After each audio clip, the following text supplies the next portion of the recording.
The Birth Circle podcast features experts in all the nuanced areas of pregnancy, birth, and postpartum with the aim of helping women make the choices that will keep them safe, healthy, and empowered. We respect all birth choices and believe in supporting informed consent and evidence-based practices. Nothing said on this podcast should be taken as medical advice. You should always seek the advice of a competent professional for your care. Welcome to the Birth Circle podcast.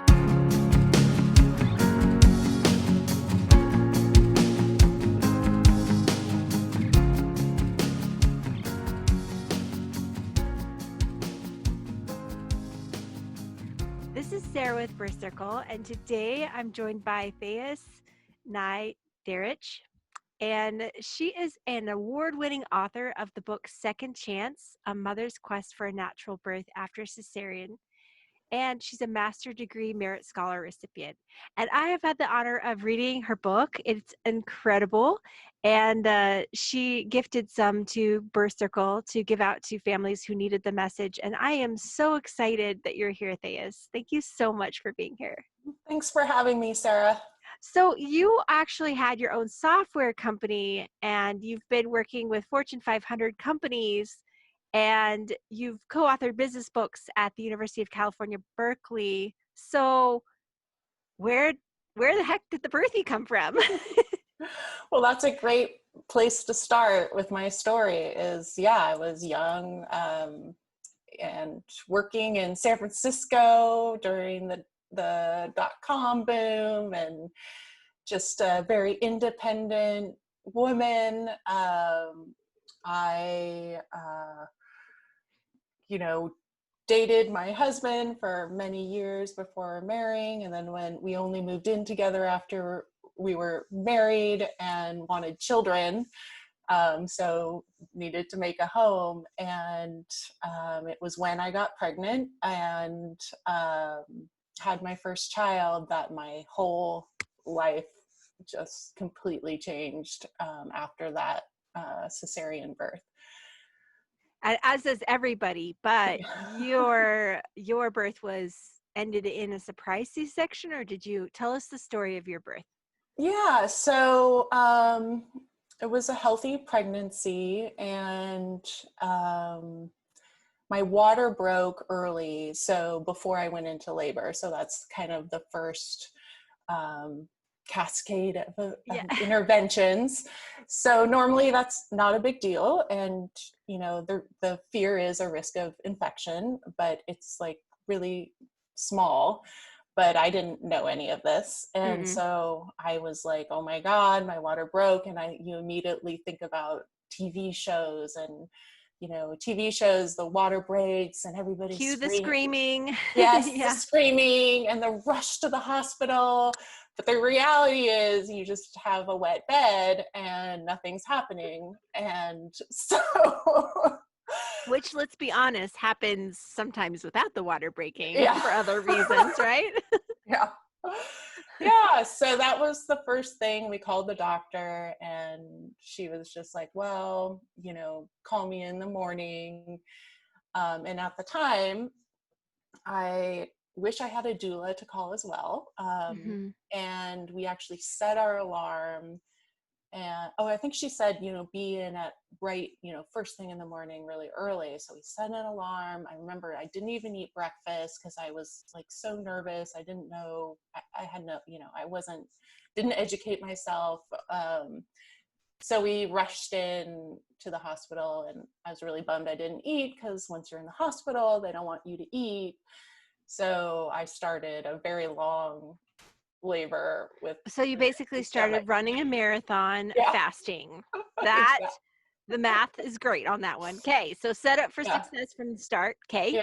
Yeah. So we get in, and it's a hospital birth. I think what's unique for my story is Ina May Gaskin. Later on, I educate myself, and I read a lot of books, and obviously I write my own book about it. But you didn't know what you didn't know that first time. I didn't know what I didn't know. Yeah, that's I mean, obviously you're a learner, you're a software engineer, you get all the things. You're not you don't have a problem with dissecting the problem and figuring out a solution, but you didn't know what you didn't know. Exactly. Yeah. And I think that's the problem with birth is we all are going in for our first time. And that's why, I had my kids 10 years ago. So, but my story is still very relevant today. So that's the sad part, is the repeat of trauma just keeps happening over and over again because we're not being educated correctly on the system that we're entering when we go to give birth. So so they started you on Pitocin, they started trying to induce your labor? Yeah, so, I had back labor, and, I was on my back in the hospital bed, and I didn't really move around. So, one thing that bothered me was that there was a lot of different people in the room. So it's a very intimate, process, and you get really sensitive to who's in the room, and the nurses kept changing, and I was super sensitive to their energy. And like, one was talking about taking their lunch break, and this is like the biggest moment of my life, and I'm like, I don't care about your lunch break. I just didn't want anybody to talk to me about their stuff. So yeah, the labor didn't progress as they like it to progress. And so I started, getting the interventions. So I think the first was fentanyl, which I started hallucinating. I remember seeing the lights like turn to rabbits, and then my goodness. Yeah, so I now have that on my medical, like, no morphine, please. I hallucinate. Fentanyl makes rabbits. Okay, wow. Yeah. So that made everything else. It probably didn't take the edge off the pain either. It just confused you, right? Oh, it was awful. Yeah, it just made everything heightened and worse. Yeah, and then I got the epidural. I can't remember if they gave me Pitocin before. Normally they give it before. Yeah, Is there really any informed consent at this point? Yeah, exactly. Like, I knew I wanted a natural birth, but then I also was told, actually, in my birth class, don't try to be a hero, do what the doctor says. Oh, okay. I'll never forget that. And so I also had that in my mind where, oh, okay, they're telling me to do this, so I should do it. So yeah, I had the epidural, and then I actually had it quite late. I think I was like 9 centimeters, which is, they really shouldn't give you an epidural at that point because it makes pushing so hard. So I did get to complete, and I pushed, but at this point I couldn't feel anything. So it was really hard to push a baby out. I kind of think about it and think how pathetic that must have been, especially if you don't have experience with that feeling of pushing a baby out. So then my time was up for pushing, and the doctor said, it was like close to midnight, which is a classic time if you look at graphs of when cesareans happen, because it's either time for dinner or getting kind of late in the night. So I definitely fit into that statistic. And and she just said, it's time to you're fine, your baby's fine. It's just time to get this baby out. And I was like, okay. And if everybody's fine, then why are we doing this? Yeah. And I remember thinking it was a little strange, but I was also like 10 centimeters and pushing my baby out, so it wasn't the best time to like be discussing world politics. Yeah, just like, thinking through. I had no advocate. My husband was there, but he doesn't know either, and we were just like, okay. So I signed the paper, and I remember her waiting next to the bed and tapping the pen, like waiting for me to process it. And that was one of the moments that I think when I say, oh, I shoulda, coulda, woulda, is like, hey, okay, can I have, 15 minutes to think about it? Like, even that would have been amazing, because then I would have had time to process, oh, I'm moving now from what I thought I was going to have, a natural birth, into now a cesarean. But I didn't even get any time to process. And I think that was one of the beginning of kind of the more big trauma that I experienced. Because as soon as I signed that piece of paper, man, I was being shaved. So they shave all your pubic hairs. They don't ask, right? They're just like down there shaving your pubic hairs. Why? For, I guess, surgery. I don't know. I mean, they're not cutting down there. Sorry, my mind just is blown. Is that normal? I don't know. Yeah. Wow. Okay. Yeah. So, and then they move you, onto a gurney, and there's like big men in the room to like lift you, and so it's all really fast, and stuff is happening to you. They like redose your epidural. So the anesthesiologist comes in, and then there was no emergency with me, but it was like fast, reeling me down the hall, like running. So basically it sounds like a pretty big orchestrated effort. Like they've done this a few times. Yeah. This is something that they were used to, especially if it was an emergency, but they had all of these protocols. I find that interesting. Yeah. I mean, that's where the, taking a situation for what it is, rather than just, cutting everybody into the same, system, really make, connecting with your patient and stuff like that would be great, because it would, even if you had to have a cesarean, even if the cesarean happened and it was unnecessary, but wasn't traumatic, I think I would have been happier. But because it was so traumatic and like crazy, I had post-traumatic stress and I couldn't work. I ended up getting out of the business. It like affected my, my career and my, my mental health for years to come. Actually, it wasn't until the VBAC. The VBAC really saved me. So was your C-section pretty routine? I mean, did you recover okay, or did you have complications? Yeah, it was pretty routine. It was extremely painful, and you're in the hospital. I think I was in the hospital for like 5 days, and I think the worst thing about it is people treat you like, you like gave birth, rather than having like major surgery.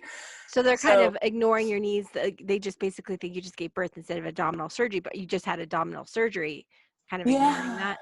Well, yeah, I mean, even in society, right? Like we think of cesareans as childbirth now, because so many people have them. 33% of births in the United States, or 31%, are C-section.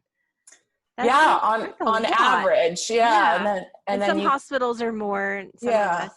Right.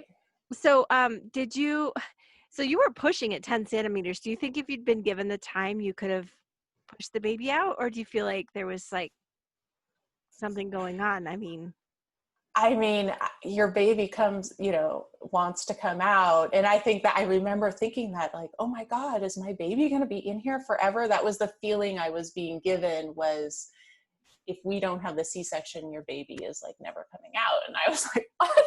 So I'm sure if I had time, I mean, it's not unusual to go, I wasn't even into my third hour, I don't think, for a first baby to go pretty long and push. C-sections are life-saving. They are a surgery that we would never ever want to take off out of our tool belts, like hands down. And birth is birth, no matter how the baby comes out. And you have the choice if you want a C-section, and that is your choice, or how you want the C-section done. Like that is all your option. The reason why this was traumatic is because it sounds like you didn't get that option. None of this was your choice. And that's what's frustrating about it, right? Yeah, and I think that's where I tend to advocate now is whenever I see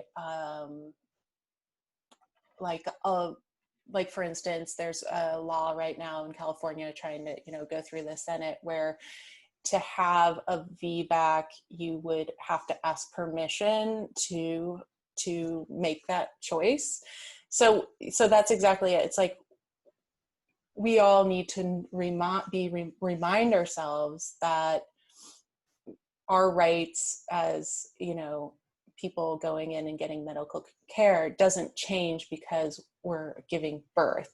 We still are the final decision makers for what happens to us. And so going in with that empowerment, knowing that you are in charge and you have hired these people to help you, and they are not there to tell you what to do. Just that changing that mindset can change everything. Yeah, you can ask for things in your C-section, like dim the lights, or I don't know. A lot of people put like music on or whatever. You can do so many beautiful things with Yeah, this you can. C-section birth. Family-centered C-sections or gentle C-sections, I've heard them called. Mm-hmm. Yeah. Okay, so the recovery then was long and difficult. I find that ironic that they took 5 days of your life because the C-section was faster for them. But okay, so then you get pregnant again? Yeah. So then right after that, I knew I felt abused basically. So I was crying. It was really hard. So I spent 3 years trying to figure out what happened to me. And I was going to say, you seem very like passe about this, like yeah. it's just a cute story. But anybody who's had birth trauma knows this is not a cute story, and you have done some serious work to get to the point where we can have this conversation without you like completely melting down and it making your week Absolutely. like totally throwing you off for the week, right?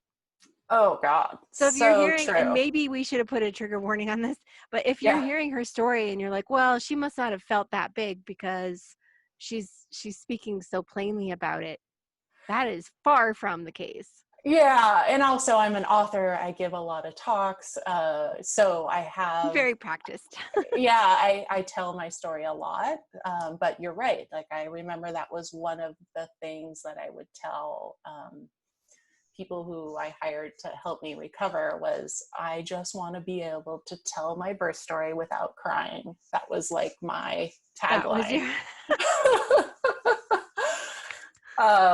Yeah, so I was determined to have my natural birth, and I didn't even I studied VBAC, and I remember interviewing doctors in San Francisco and trying to find a provider that would treat me like I was the one in charge. Actually, I was looking for someone that kind of respected me, and it was really hard. I couldn't find anybody. I couldn't find people that would even take an interview. So because pretty much nobody wanted to touch you as a VBAC. So vaginal birth after C-section, nobody wanted to touch you. yeah, I am a risk for them. It's not a risky thing to do, although it's like there's Well, a being lot of human is a fear. little bit Yeah. risky. Yeah, there's a lot of misinformation about VBAC. So I was down to like, and because I was feeling that, I had to counter it with my own knowledge. So I studied medical studies, basically. I did my own research, and I was just like, okay, well, if nobody's going to take me, I'm going to need to do a home birth. And so there was even midwives that wouldn't take me. And that was really crushing because I thought that they would at least follow the science. But there was one person that wouldn't take me. And then finding someone that actually has experience with, the signs of uterine rupture or have experience with VBAC. So their fear wasn't coming in either. And also, so I felt, safe that if there was if I went out of the normal zone at all, they would just take me to the hospital. So I wasn't being reckless or anything like that. Because this time you knew what you didn't know, and so you filled the gap. You super educated yourself before the birth, and you wanted to pick a provider that would help you make those informed choices. Yeah, exactly. And I was living in San Francisco. I was like 5 minutes away from the hospital. So, yeah, it was great. And it was nice actually to go to a midwife's office for prenatal care because it's, a little more homey than going to the hospital. Totally. And I had like an hour appointment rather than 20 minutes. Wow. You not even so did you go, was it a home birth midwife then you had to use, or was it a hospital midwife? I used a home birth midwife. Yeah. So, there's I guess last week there was a Senate bill in California restricting midwife access. What's that about? So that's a hard one because it's still right now it's up on the governor's desk, so it might pass, which isn't entirely a bad thing. It is increasing access to nurse midwives in hospitals, basically. Why I oppose it is because it added, I think somewhere in the negotiations, my particular situation got more restrictive. So the part of the bill that I care about is the VBAC part, and I would have never been able to have a home birth VBAC the way I did if this bill had passed when I was giving birth. So right now, if it passes without any editing, and I had to do my situation again, I would have first had to find a doctor, which I already had looked for one, that would sign off on my choice to have a VBAC at home with a midwife. So they would then have to take on that risk. That's ridiculous for you to ask a doctor to take the liability of something he's not even going to be present at. Yeah. Yeah. So I don't know. We'll see what happens with that. But that's, I think a lot of good things will happen with this bill, but also some things. Well, perhaps. I mean, you could also say that if you had access to a nurse midwife in the beginning, you may not have been pushed for a C-section in the first place. So maybe it can lower the VBAC, the need for VBACs, right? One could hope. Right. Yes, that's definitely, hopefully. Okay, that's what we're shooting for.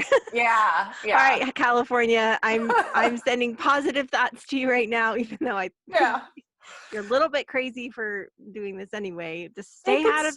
Yeah, I hope stay they out edit of our it. vaginas. Like, stay out of our vaginas. Just let us have control of our vaginas, please. Yeah, so it's again just not trusting us to make our own medical decisions and like needing permission from a higher authority to grant us what we would like to do, and or deciding for us if it's safe or not, or in any other aspect it would be seen as ridiculous to get permission for a root canal or permission for a colonoscopy or for permission for a tummy tuck. I mean, come on.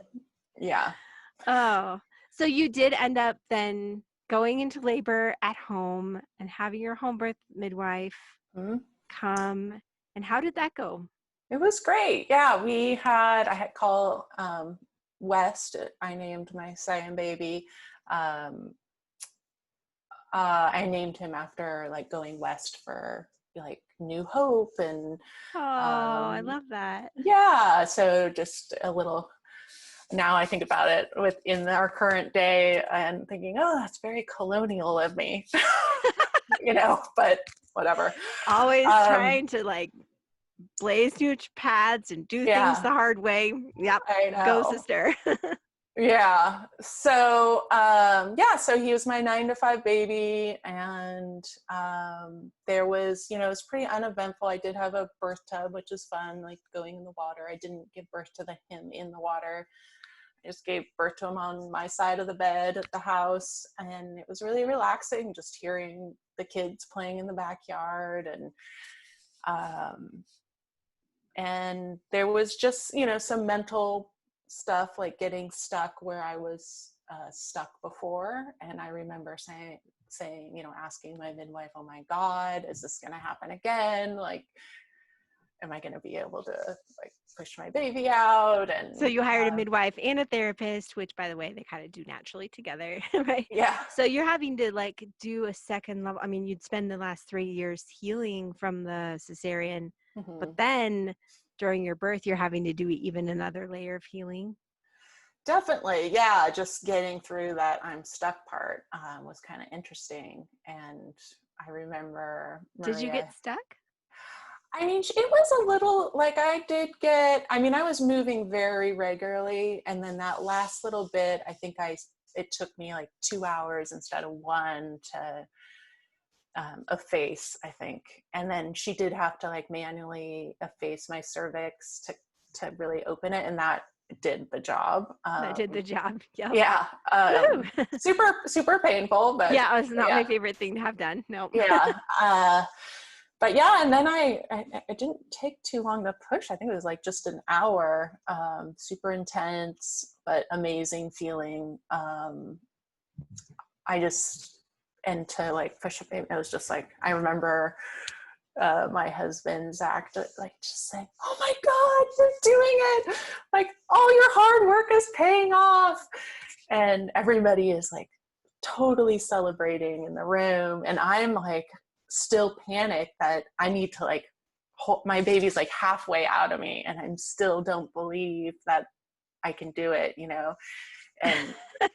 and then it wasn't until I was like holding my baby, that. But even then you're like, wait, is this for real? Yeah, I was so happy. It was really amazing to have his brother, like, witness the birth of, of his younger brother, and all that was very family centric and intimate, which I really loved. So what kind of research did you do that led you to decide that VBAC was a safe option for you? So first I had to kind of figure out why I was feeling the way I was feeling. So I worked through reading a lot of books. Like Buckley was, I think Sarah Buckley, and then Ina May Gaskin, and just reading all these books that really focus more on the internal journey of a woman giving birth, or a person giving birth, and that growth, like the strength you feel like to successfully give birth is like you're just the strongest person on earth, right? After you do that, you can do anything. You can raise your child. That feeling you have is like, I just think about, how important that is almost to my journey of being able to raise a child and feel strong enough to do it. And then after that, I had to research VBAC because it was difficult to find a doctor to support me with that. Authentically. There were doctors that were like, yeah, sure, I'll let you try, but I was looking for someone that was really wanting me to succeed. Because the problem with we'll let you try is that it's kind of in the provider's court in when they want to stop letting you try. So that's one thing I hate when people say, oh, I'm going to shoot for a VBAC. We're going to see how it goes. My provider said they'll let me try. And I'm like, I don't know. It depends. What is try? Where's that line for your provider? But you just don't want to burst anyone's bubble or tell them that what they're planning is kind of up in the air if they really care. If they don't care, great. But if they care, like you said, you're like not going to take that answer because it's just not clear enough for you. Exactly. I didn't want them to hold the power over me because I had already experienced what that looks like, and it really hurt me. So I couldn't find anybody that was like, absolutely, like, we'll keep you safe, whatever you want to do, we will be there for you, and keep you safe while you do what you got to do, you know? And it wasn't until I found my midwife that I got that feeling. So then to put my mind at ease and basically answer everybody's questions for 9 months, my in-laws were super nervous. I had people like doing ultrasounds that were like, I didn't know that was illegal. Like, I didn't know you could do that. And this is like someone who ultrasounds pregnant women all day long. And I was just like, all right. There's so, That's so how I felt with my first home birth. People are like, are you allowed to do that? yeah. I'm like, well, you're allowed to take a dump in your own bathroom. It makes sense. You would have other bodily functions you could have in your own house. I don't know. I got Yeah. so tired of it. Did you get Mm-hmm. tired of the questions? And I wasn't even going for a VBAC. I was just going for a home birth. Like, did you just kind of get tired, or did you look at it as an opportunity to educate? Yeah. Well, I was like, well, I should probably feel confident in my answers. And so that's why I, studied actual birth studies. So I wanted evidence-based advice. And so I had to read the studies myself because I wasn't getting the information I would get from some sources was contrary to what the studies said. So I just had to do all the work myself, and then I just felt more confident that I wasn't gonna hurt myself or my baby or anything like that. And that one line that my midwife said was, as soon as things get out of the normal zone, we'll take you to the hospital, and that's fine. Like, And you had a clear definition of what kind of normal you were comfortable with? Yeah. We talked about it all, and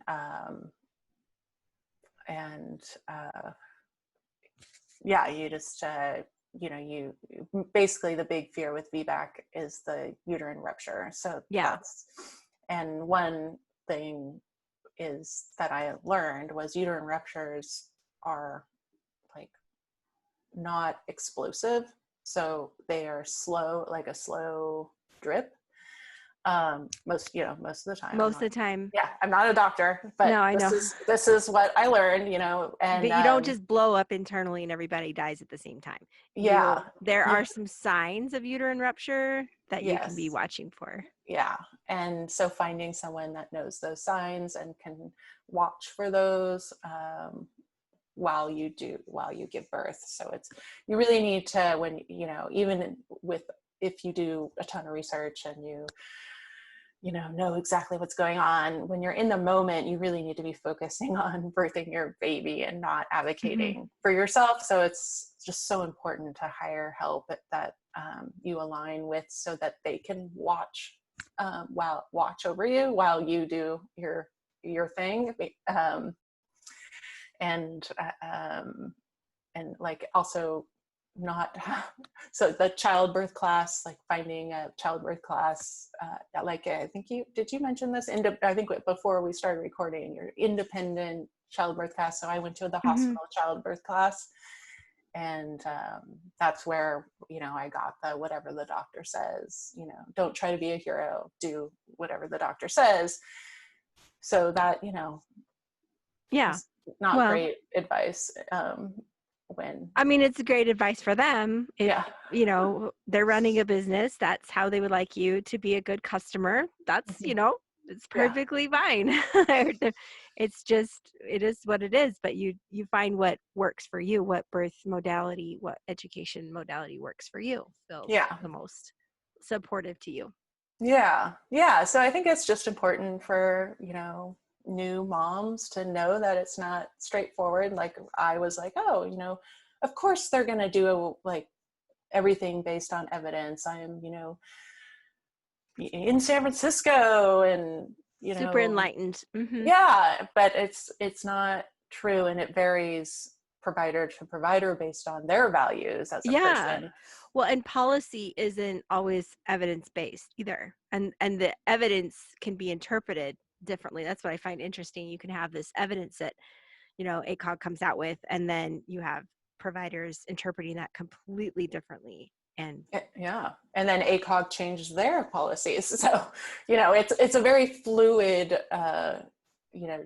process of determining the rules around. But could you imagine if we had these many rules around any other bodily function, like eating or sleeping or other things, recreational activities, and you had all these rules and yeah, it's a lot to navigate. So I think it's just important to know that sadly you're entering this huge system of culture and politics and policy and liability, and that you need to really sadly go in prepared for that, and definitely find time to enjoy being pregnant. And it's just like so lovely, but also don't be like naive, I guess, like I was.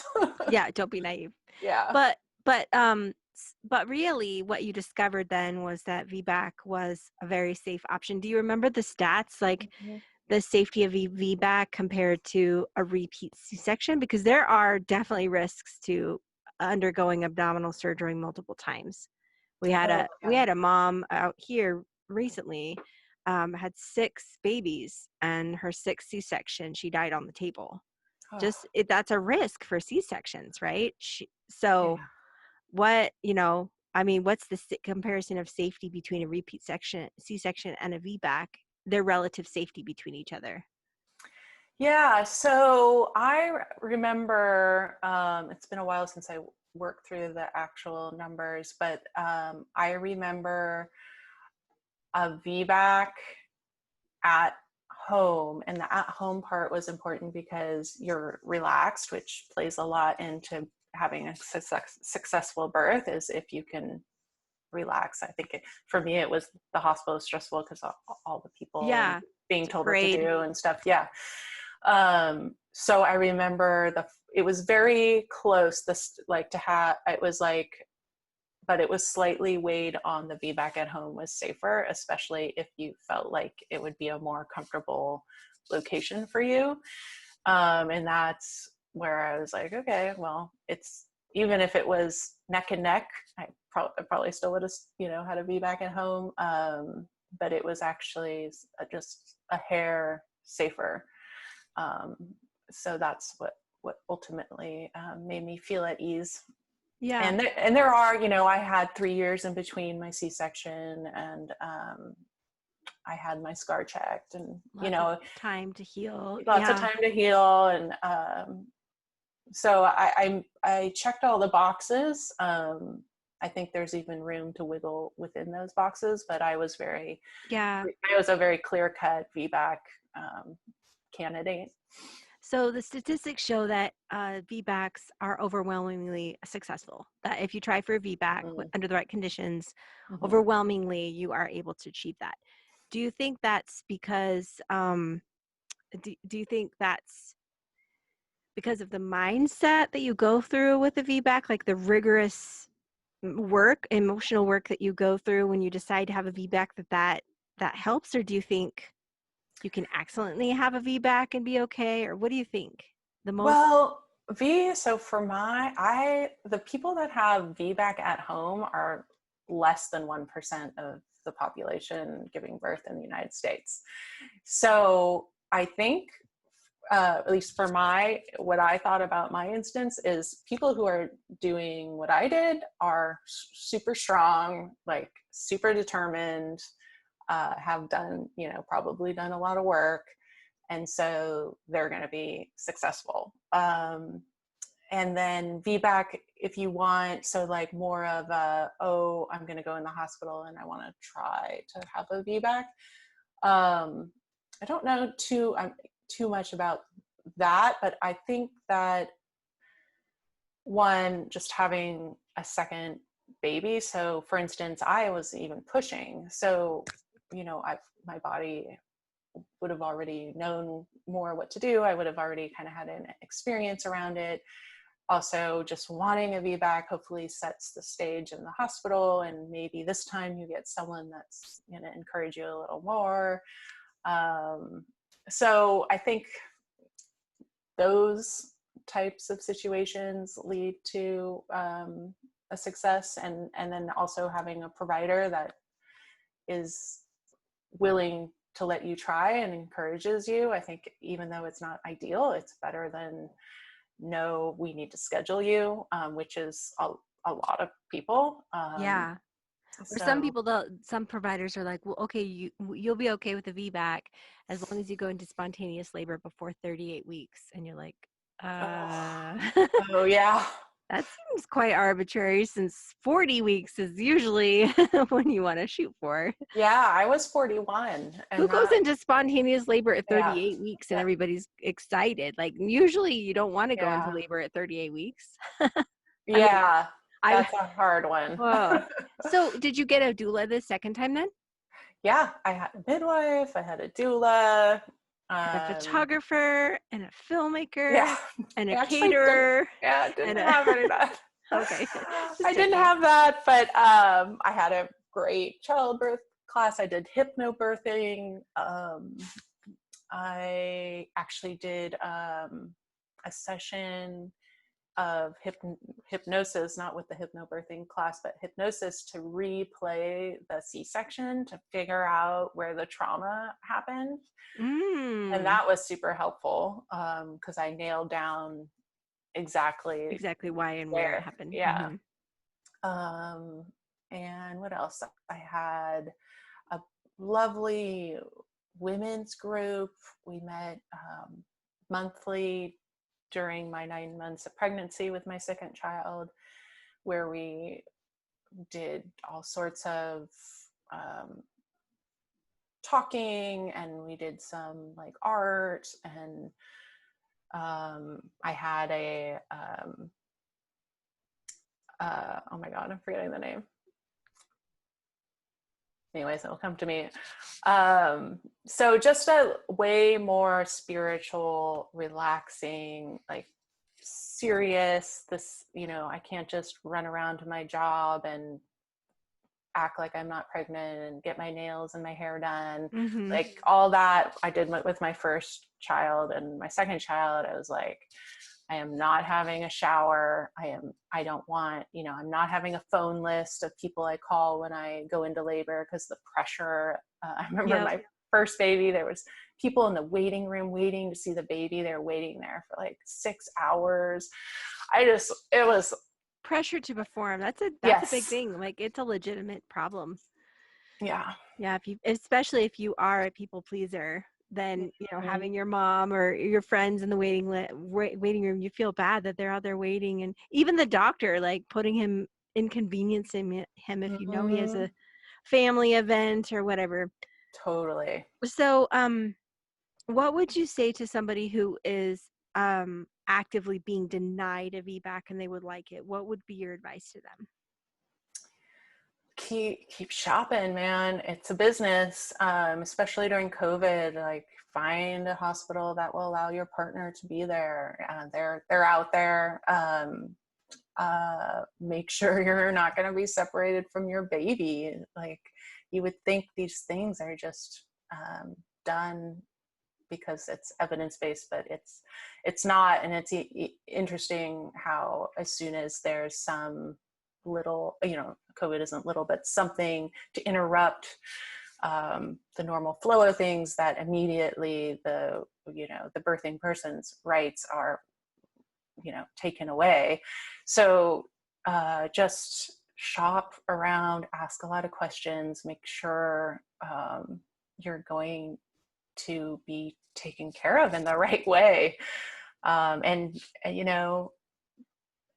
I would just start early and just know it could be a lot of shopping. Yeah, a lot of Yeah. shopping. It Yeah. may take a while.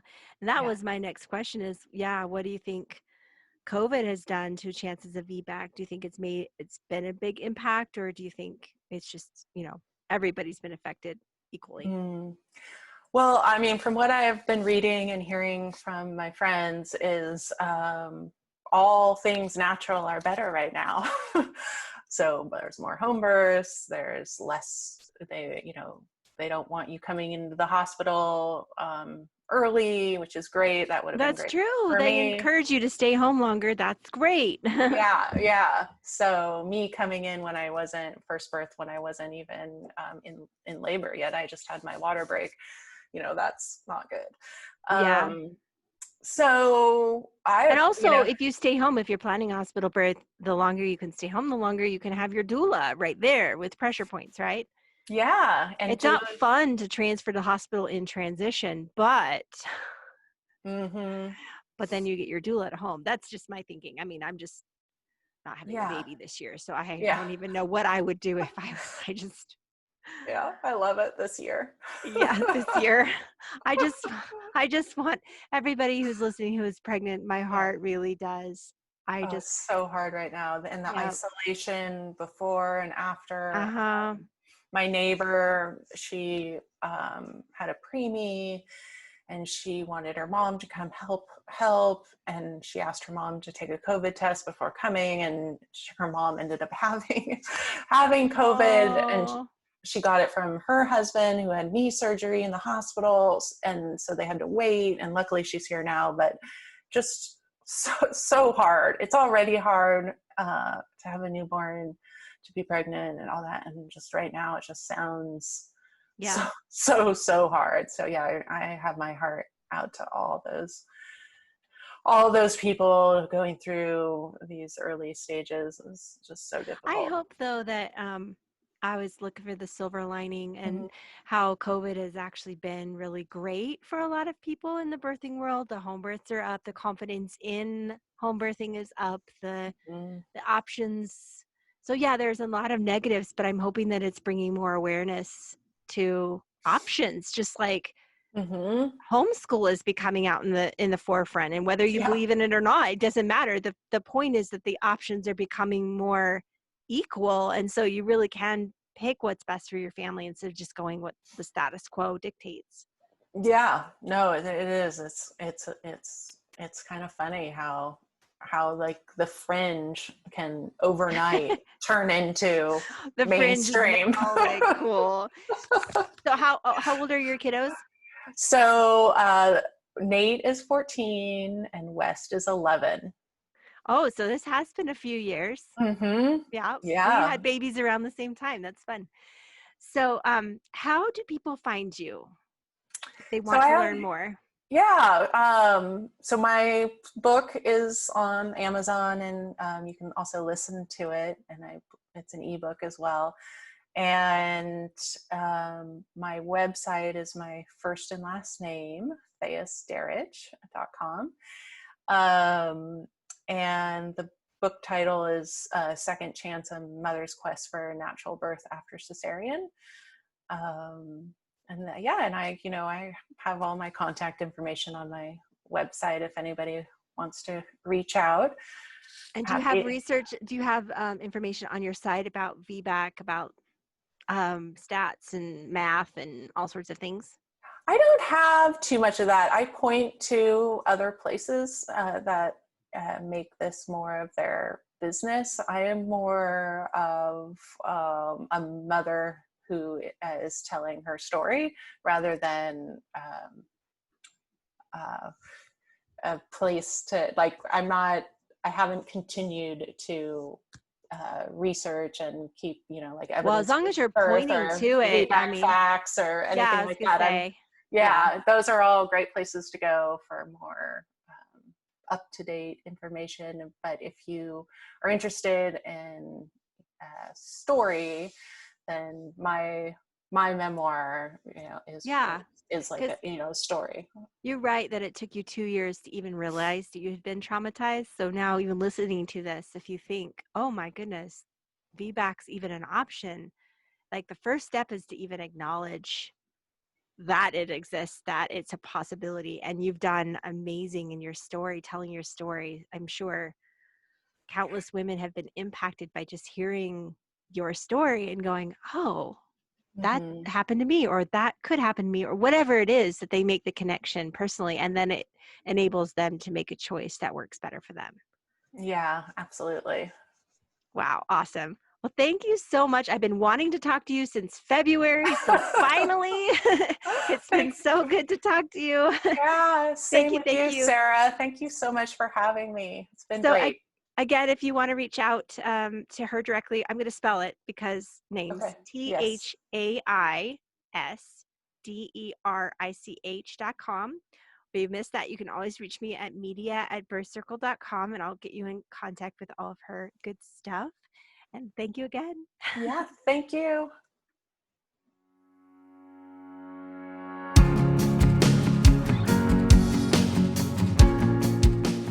Please visit us at birthcircle.com, join our Facebook groups, or find us on Instagram and Pinterest.